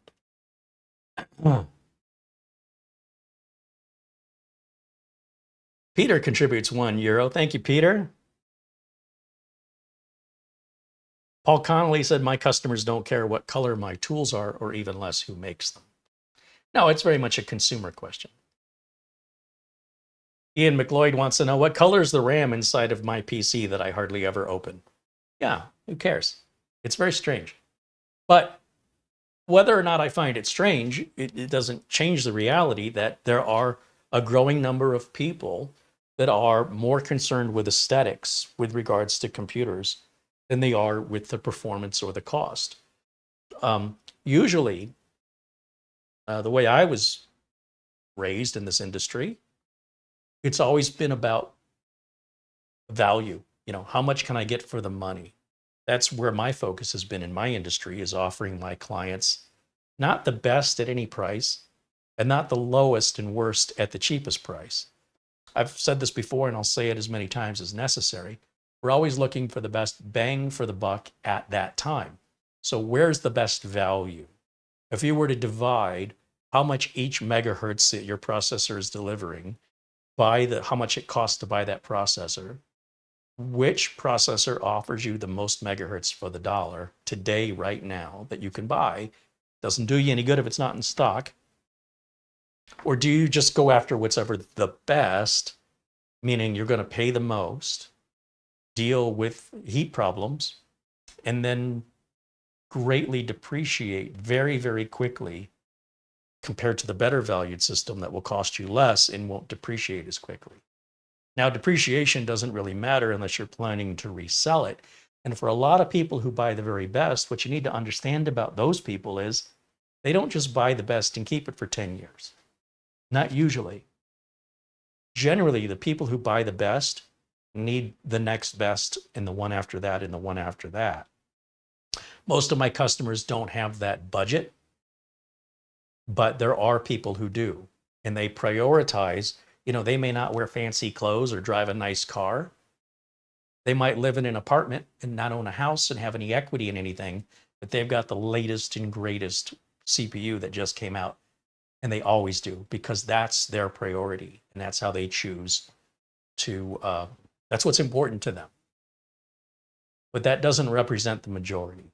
But it does represent the majority of people who make content on YouTube where they want to show off the latest and greatest. I'm not sure as a viewer, you're really getting much out of that other than, for most of us, wishing you could have something like that. For most of us, it's off limits price-wise. I think most viewers would be better served waiting for the hype to die down, and then for a content creator to go, hey, remember this thing I showed you last year that was X amount of dollars that was impossible to get?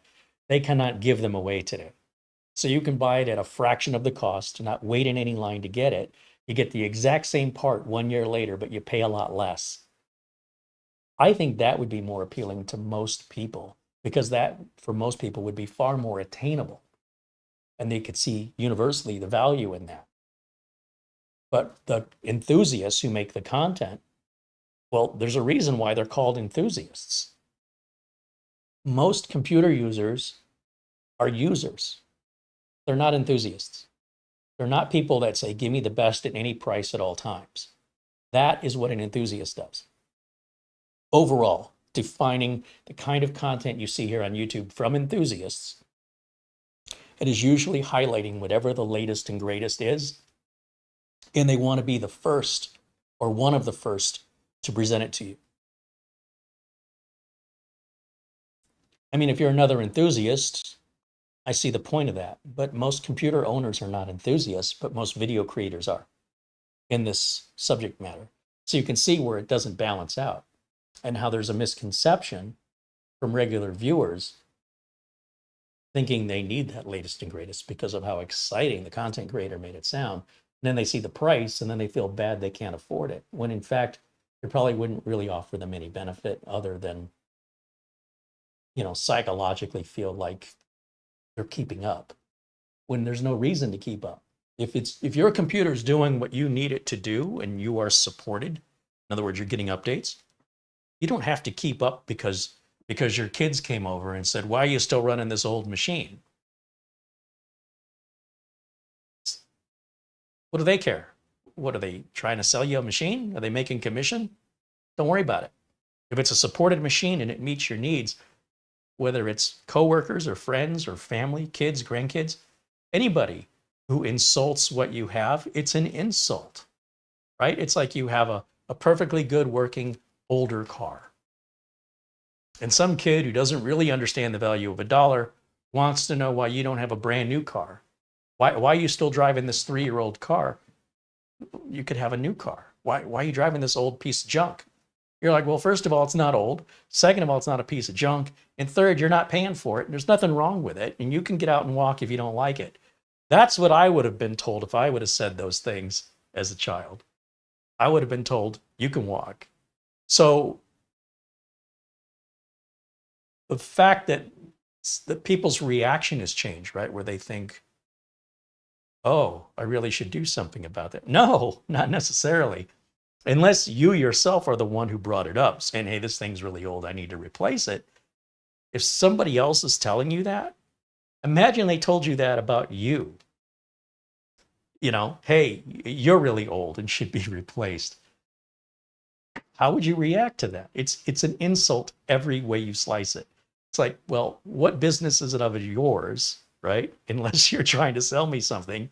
And if what I have isn't good enough for you, there's the door. Just leave. That's a heck of a way to have a guest treat you, even if that guest is family. It's uncalled for. But people often respond to it. Like I'll get calls from consumers going, my kids tell me I should change my computer. And I go, well, why? What's wrong with it? Well, it's old. Okay, but what's wrong with it? Is it not doing something you need it to do? What is it? Are you running Windows 7 still? Is it something that's not supported? A lot of times the end user doesn't know if what they've got supported. And if you ask an end user, are you running Windows 7, Windows 8, Windows 10, Windows 11? I don't know. I don't know what I'm running. That's what you deal with as a technician in the real world. But more and more, those consumers, they're switching over to smartphone and tablets, and maybe they didn't immediately embrace the full usage of them. Maybe initially they used them for phone calls and a little texting, and then maybe checking email, and then maybe doing this, and maybe watching YouTube videos. And then before you know it, they don't need to go back to the PC anymore. And they find that they've slowly adapted everything onto their portable device and realized, I can free this whole desk up for something else I'd rather have than a computer. And they don't miss it. So unless it's remote work, that's a different story. But for just a consumer to have as a tool, a lot of times all they need is the phone. And again, they've got that everywhere they go. They don't have to go to the computer goes with them. So there's definitely an advantage to that, depending on how you use it. Ian Gooch with a 10-pound super chat says, hey, Carey, here's a small donation for your coffers. Well, thank you, Ian. Or should I say cheers? UFO Man says, I cannot wait for the NVIDIA 5090s to come out. That way I can get a hardly used 4090 bargain on eBay. There's some truth to that for sure. Gabriel says he likes the camera quality. It looks amazing. Thank you, Gabriel. David Martinez says, Camera Girl did an amazing job with the Instagram logo. Absolutely, yes. Shane Perkins said, talking about the aesthetics and things, the changing priorities, that this reminds him of audio enthusiasts that would show off high-end stereo equipment in a car that would barely run. Yeah, I mean, I've seen that too. Heck, I was one of those people. I had a $300 car with a $1,200 stereo system in it back in 1984. So what are you going to do? But that's the mentality of a 16-year-old, right? And believe me, I could not afford that stereo. I worked my butt off at minimum wage, but I also wasn't paying rent, still living with the parent. I'm 16 years old, right? So it was all expendable cash. And that was a priority in my life then. And then when you ask me why my ears are ringing all the time and I can maybe be a little hard of hearing, well, that might have been self-inflicted at my own expense. When I could least afford it, only to have somebody ultimately steal it out of the car. What are you going to do?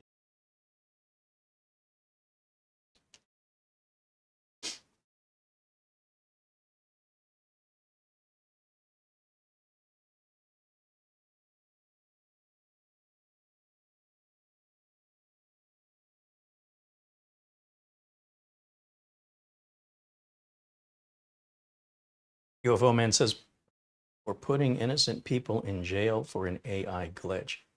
Are you new here? They've been putting innocent people in jail for all kinds of different reasons.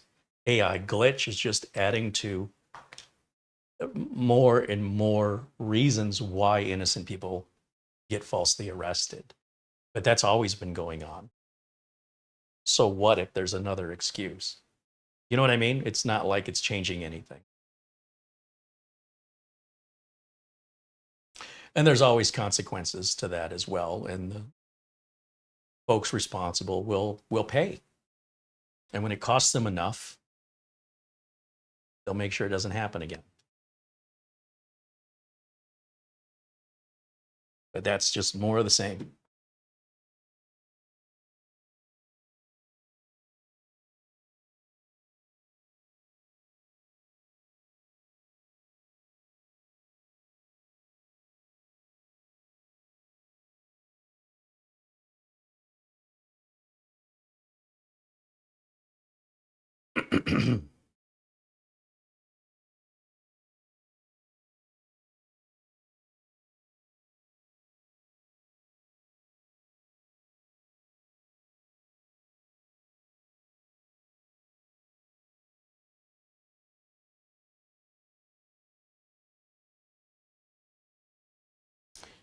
Yeah, unfortunately, we do encounter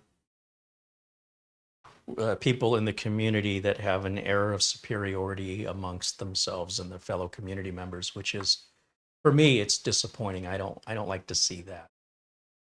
We all have strengths and weaknesses, and what you might be good at, um, somebody that you're sneering or looking down at because they don't know technology well, are likely an expert in something you're a complete moron to from their perspective. So I've worked for doctors and lawyers regularly who are much better educated than I am, far more successful than I am, and couldn't find the power switch on the computer.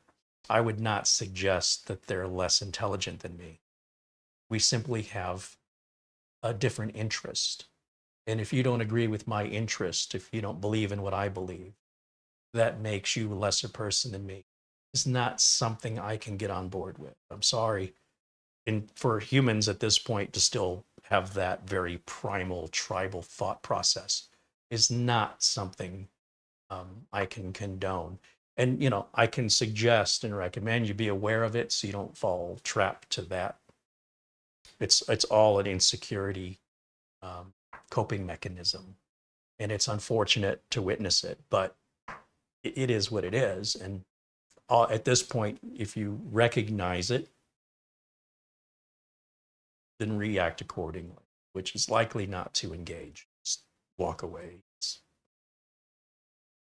There's an expression that trying to be reasonable with an unreasonable person would be an unreasonable thing to do. And we see this like in the Linux community. There's a lot of superiority there. If there's one reason I won't use Linux, it's because of the community. It has nothing to do with the operating system. It has to do with the stigma of the most vocal Linux users acting like they're better than everybody else or they know more. That's the biggest turnoff for me that would have prevented my natural curiosity from exploring it. Because my concern is if I like it, I will now be associating as one of those people, even though I don't want to and I don't behave that way by default by including myself in that group. It's simply not a group I want to be associated with. And that's unfortunate for the operating system because it may have been something I would have embraced, but the community is so toxic, I would prefer to avoid it.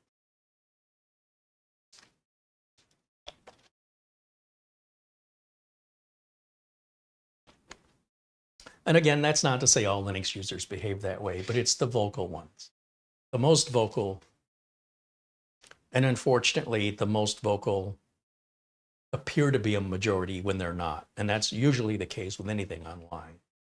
People complaining in cancel culture is usually a very small percentage of people that are extraordinarily loud. They have big mouths, big virtual mouths, to emulate that they're more than what they appear to be. Again, it's an insecurity mechanism. It's there to fool you. How you choose to respond to it, the first thing you got to do is recognize what it really is, not what it's wanting you to see. You got to look through that, see what it truly is, and then respond accordingly, or don't. But I just strongly recommend people don't take anything on the surface for what it wants you to think it is. That's why I do these in-depth reviews that take 2 hours to get done. So I like to dig down deeper beyond the marketing materials and really explore what does this mean in reality, right? When we open it up, is it easy to work on? Are there limitations? Are there things, pros or cons, that should be considered when using it that isn't really in the marketing material? I've had people ask me about whatever the best something is. One that intrigues me is what's the best wireless router? The wireless router manufacturers don't lie on their websites or on the sales pages at Amazon or Newegg with what their performance is, what their processor is. And this assumes an ideal Wi-Fi environment, best case scenario. But what they don't know is How many devices are you hooking up to it? Will you be in an area that's congested with other Wi-Fi signals? Will you be connecting older devices to it? And if so, how many? Over what distance? In a building made of what material? Going through floors, walls? If so, how many and what are they made of? All of this will affect your individual experience with any router. So if you're asking me, or literally anybody on the planet, what's the best router for me? And I don't know you, and I don't know the answer to any of these questions. The only way to know is for you to buy one and plug it in and see if it works for you in your environment with your unique expectations and budget and devices you're connecting to it and the building and the neighbors that you have. And if you're in an apartment or a dorm versus, I don't know, a house in the woods versus an urban area or a condo or a duplex. I mean, it's impossible. It's impossible to know. But what you can know is generally the more you spend when it comes to technology, the more you get, to a point of diminishing returns. In other words, if you get a Wi-Fi 6 router, are you going to see much benefit moving to Wi-Fi 6E or Wi-Fi 7? As an average user, you won't notice any difference whatsoever. Nothing. But as an enthusiast, it might be something that's worth spending the extra few $100s for. But that's ultimately a decision you have to make and use it, because I still don't know how you're going to use it. So generally speaking, the enthusiast will find the reason to justify the purchase, where the consumer's basically buying because they have to. I have to have a Wi-Fi router. I don't want to go get one. I just have to. So what's the cheapest one that'll get the job done? And then the enthusiast wants to know what's the best one. I can't answer either one. It just depends on the environment, the expectations, and the budget. Nobody can answer that question other than the person asking it. And that's something you can tell me. You can say, hey, I bought that router and I plugged it into my place, and my place is a house. It's a multi-story house. It's a condo. It's an apartment, whatever. I'm hooking up a bunch of old 802.11b stuff to it. I've got a bunch of IoT stuff. I've got a bunch of kids with cell phones that are streaming Netflix all day and playing TikTok videos. Didn't work with a damn, or it's been the best thing since sliced bread. It could be the exact same router from two completely different individuals who don't know each other. One person abhors it, the other person loves it. Who's right, who's wrong?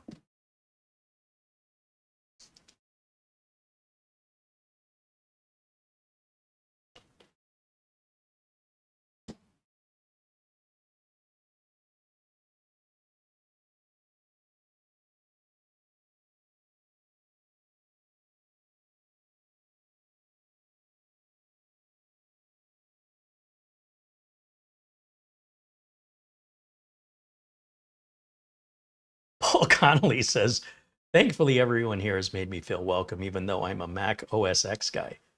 Get out. I mean, I'm not sure what benefit my channel would have to an Apple owner, but we're certainly glad you're here and join us and that you're a part of the community, because it's an amazing one regardless.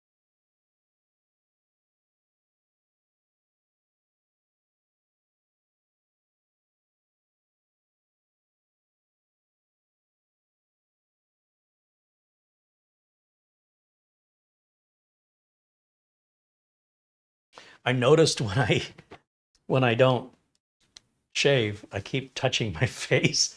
My OCD is like, yeah, you know what? It's still there. I might have to go back to shaving regularly. I'm creating new habits and I'm catching myself doing. What am I doing? Why am I touching my face? Oh yeah, not used to having the scruff.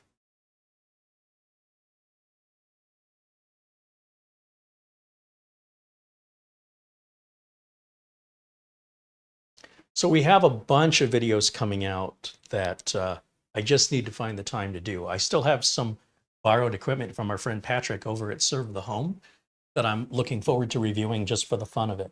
A NAS, some mini PCs, some extra stuff he had laying around he wasn't using anymore. And then when I'm done with it, I take it back over to him, and he just posted on his Twitter feed, he just picked up a Cybertruck. So I can't wait to see that in person. He says he's like a movie star everywhere he goes now, because that Cybertruck, there's so few of them here in the Phoenix area. You very rarely see one. Mitch mentions he saw one on the freeway the other day. And we both think it was probably Patrick that he saw, because otherwise you really don't see him. And he and Patrick live on the same side of town, so that kind of adds up. But I won't return that stuff to him, obviously, till I'm done with it. I haven't even started with it. That's how backed up things have become over here. And then, of course, the Intel voltage thing, dealing with the overvoltage that primarily is affecting 12th, 13th, and 14th gen Intel chips. And I think the story that's come out about these chips failing in gaming after 2 or 3 months of use, I'll bet you it's going to come down to that the overwattage the motherboards are doing. I don't think Intel's done anything wrong other than perhaps not send a cease and desist order to the motherboard manufacturers to overvolt the chips by default without the consumer's consent.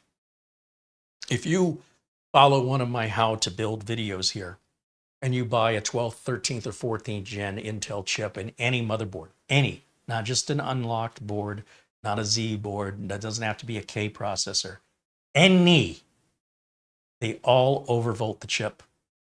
And trying to figure out if it's happening and how to correct it is not for the light of heart. It is a very technical thing.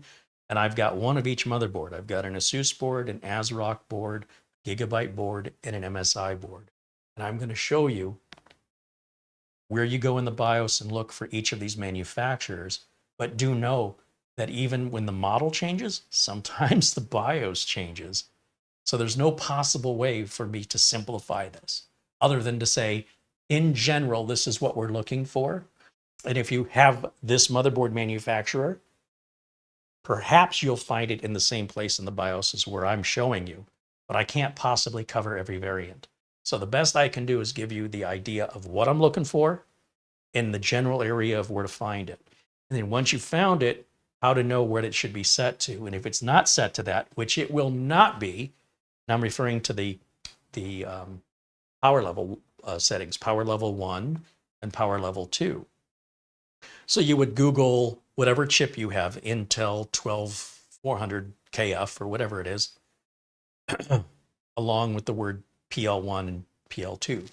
And Google will respond with what the manufacturer's default settings are, recommended settings. You go into your BIOS and you see what your default power levels are.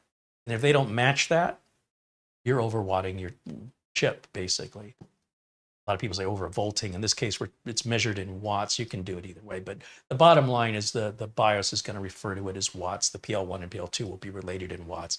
It's like millimeters and inches. It's the same measurement being told in a different value system. So we talk a lot about temperatures on Celsius, whereas as Americans, we generally use Fahrenheit. But because it's so universally reported as Celsius, as Americans, I don't know what 32 degrees Celsius is in Fahrenheit, but I do know that 100 degrees Celsius is the throttle junction for a lot of chips. And I want to stay clear of that. So any more than 90 makes me uncomfortable if the throttle's at 100. So even though I couldn't necessarily tell you specifically my definition of that as I know it in Fahrenheit, I do know that when it gets too hot, right? And in the same way, if we talk about volts or we talk about watts or amps, they're all sort of, what is it? Volts times watts equals amps or something. I can't remember the formula. It's been years since I've worked with electronics at that level. I took a class in high school. That was fun. We got to make our own circuit boards and soak them in acid to make the etchings and then put them on a drill press to drill the holes for the components. I made a strobe light. They wouldn't let you do that today because, it's an open 120 volts without a case. You could easily electrify, perhaps not kill yourself, but get one heck of a shock without any protection. It was just sort of like self-preservation at that point. Patrick Manny renews membership for now a 23rd month of membership. Thank you, Patrick. He says, one more month and it's going to be 2 years, Carey. I know. Can you believe it? Crazy. Edward says 100 degrees Celsius is 212 degrees Fahrenheit. Woo! That's almost pizza cooking temperature. I've seen frozen pizzas that say to set the oven to 350 or sometimes 425, somewhere in there, 375.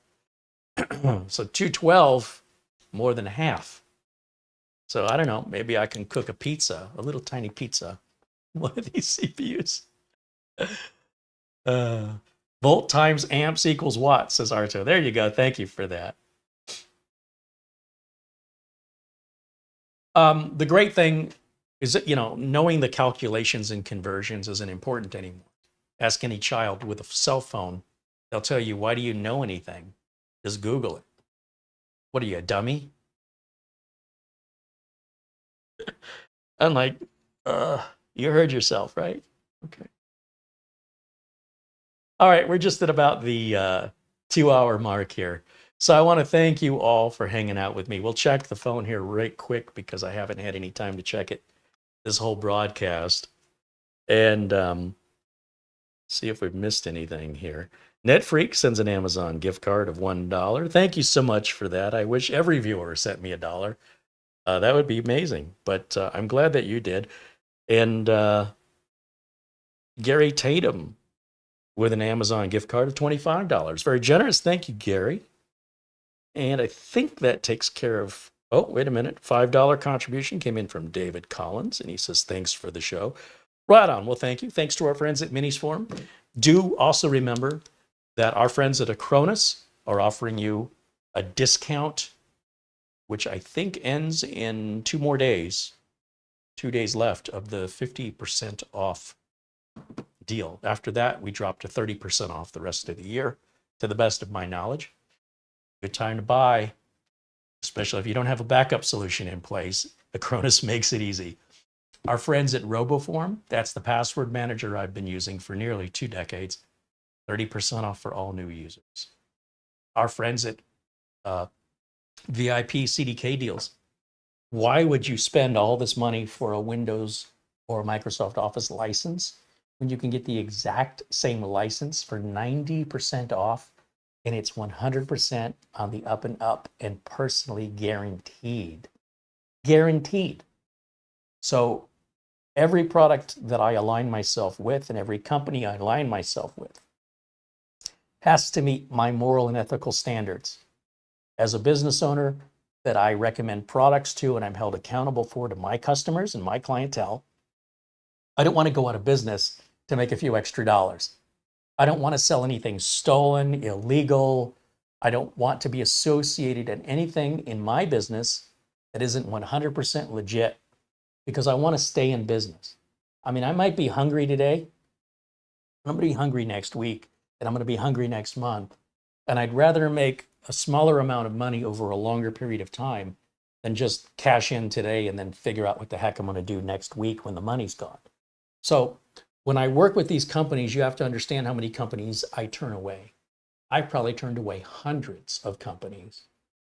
So I hope when you hear me talk about RoboForm or VIP CDK deals or Acronis, what you're hearing me talking about are products that I use myself, that I personally stand behind. You are going to be happy with that product, or you're going to get your money back within 30 days. If you come back after 30 days with a complaint, it sounds like you're the scammer.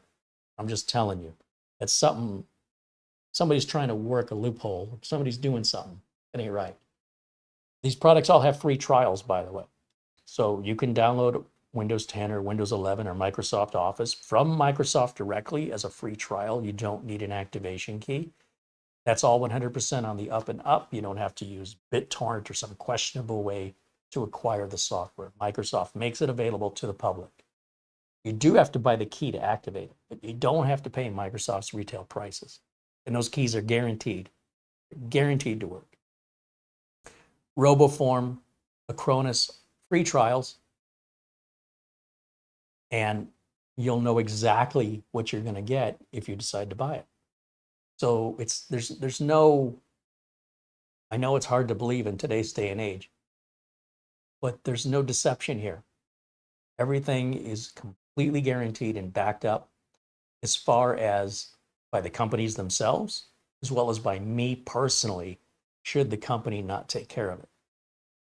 And of course, the company's going to take care of it. Do you think they want to piss me off and lose out on potential hundreds of sales because they wanted to keep your $5? I just don't think that would be a wise decision. So you can understand if it's going to cost them $5 to make 1,000, that's an investment they'll make every day.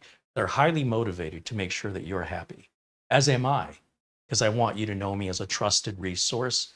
I don't know that there's many of those online anymore that are at least identifiable. I'm not saying it's hard to tell who are the trustworthy ones from who aren't, unless there's some regularity as to the source of the information, right? So if it's just some random post on Reddit, it could be quite useful, or it could be complete deception. But if it's from a poster I recognize and I've followed over the years, then I know they know what they're talking about or they don't. So I hope that at the very least, whether or not you like the products or whether or not the products solve any particular issue for you, they will save you money from what the general public pays because you're a viewer, and they all pass my requirements with regards to the morality and ethics of the product and the company. For whatever that's worth, you have peace of mind. There's no deception, and everything is as you see it. If you have experience with a Minisforum PC and you want to share it with us, let people know what your experience is. We'd love to hear from actual owners. A lot of people have anxiety. You know, if I spend a few $100 on a mini PC, is it going to do this or is it going to do that? Well, I can tell you, and you may not believe me. You might think I'm biased. So when you share your experiences with whatever products, good or bad, I think that helps the viewers who might find you more relatable than me in making their decision. If you want to share that with other people, you're welcome to do so here. And my thanks, of course, to Minisforum and to Mara for all the work she's done with the channel and the thumbnails and the video notes and the chat moderation. Thank you, of course. And thanks to all of you and all the membership renewals and contributions during today's show. Enjoy the rest of your Friday. I will see you all again very, very soon.